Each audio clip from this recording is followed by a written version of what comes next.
Her er et hus.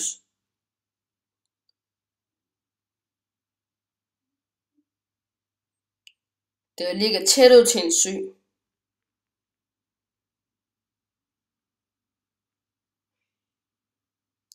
Når solen skinner på søen, fordamper noget af vandet.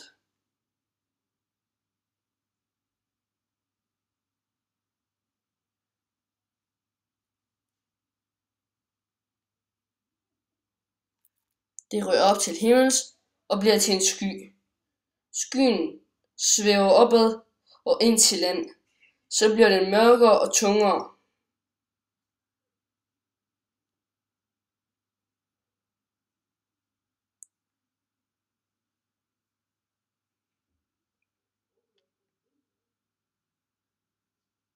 Derfor fordamper mere og mere. Inden over land begynder det at regne, fordi den ikke kan holde mere på vandet. En del af vandet, der ryger ned, siver gennem jorden ned til grundvandet. Vandet ryger derefter i havet igen, hvor så hele processen genstarter sig igen og igen.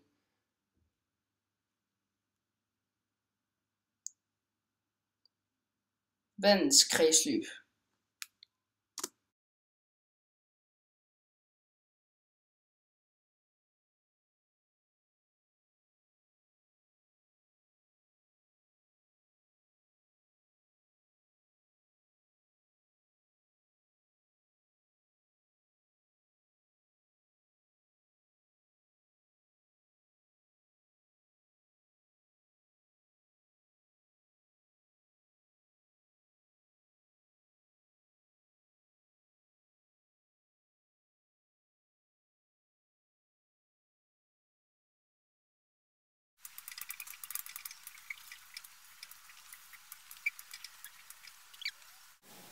Hvis der kommer gylle ned i vandet, altså det samme som næringssalte, det kommer ned i vandet til algerne.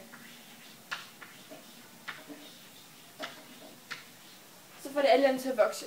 Altså ligesom normale planter, som vi har i vores have for eksempel. Hvis de får gødning, så vokser de også væsentligt hurtigere. Samt gør algerne ned i vandet.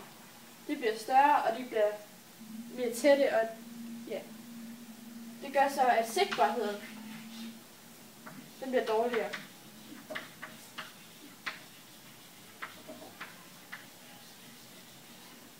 Når sigtbarheden er dårlig, så kan rovfiskene ikke fange deres bytter. De kan ikke se noget. Så det gør, når sigtbarheden den bliver dårligere, så kan rovfiskene ikke leve. Fordi de kan ikke fange deres bytter.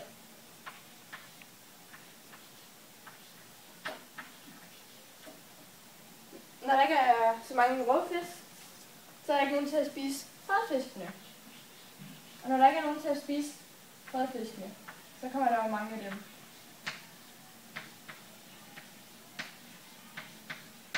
Og fordi der er enormt mange fredfisk, så kommer der også få plankton. Fordi det er jo det, som fredfisk spiser. Når der så er få plankton, som tangler dem og raffinerne, når der så er få af sådan nogle slags, så er der ikke nogen til at spise algerne, fordi plankton de spiser alger. Så får der jo mange flere alger, fordi at der ikke er nogen til at spise dem. Og så fortsætter det bare sådan, at sigtbarheden bliver dårligere og dårligere, og der kommer næsten, altså det gælder med, at rovfiskene, der slet ikke er flere rovfisk nede i den her sø. Så kommer der helt mange fredfisk, og få plankton, da de bliver spist af fredfiskene. Og så kommer der mange flere alger, fordi der ikke er plankton nok til at kunne spise dem.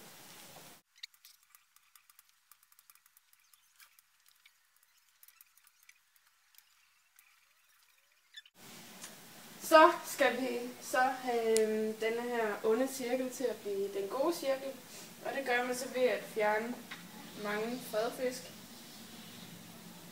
så der bliver flere plankton, fordi at plankton de æder algerne. Og så bliver der bedre sigtbarhed, så man kan se noget, og flere rovfisk, som så spiser de der fredfisk, og så bliver der endnu flere plankton, og så bliver den bare sådan ved. Vi har lavet et rensningsanlæg. Vi starter her med en mand, der er på toilet, og så alt hans afføring kører så igennem det her rør ned til en rist, hvor alle de store ting bliver sorteret fra, som bleer, grene og toiletpapir. Og når det så er blevet sorteret fra, så går det videre til et sandfang, hvor alt sand og grus det falder til bunds, så det kun er vand, der kommer videre.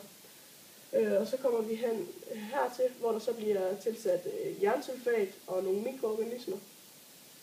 Og så når det er blevet tilsat, så kommer vi videre til en luftningstank, hvor det bliver kørt lidt rundt et par gange, hvorefter der bliver udskilt noget nitrogen og noget CO2. Og så kommer vi så videre til en bundfældningstank, som så udskiller noget slam, som kommer op til et bioanlæg. Og så resten af det kommer så hen i et filter, hvor det bliver så filtreret. Og når det så er blevet filtreret, så kommer det hen til en iltningstrappe, og så bliver det iltet. Og så er det klar til at komme ud i havet.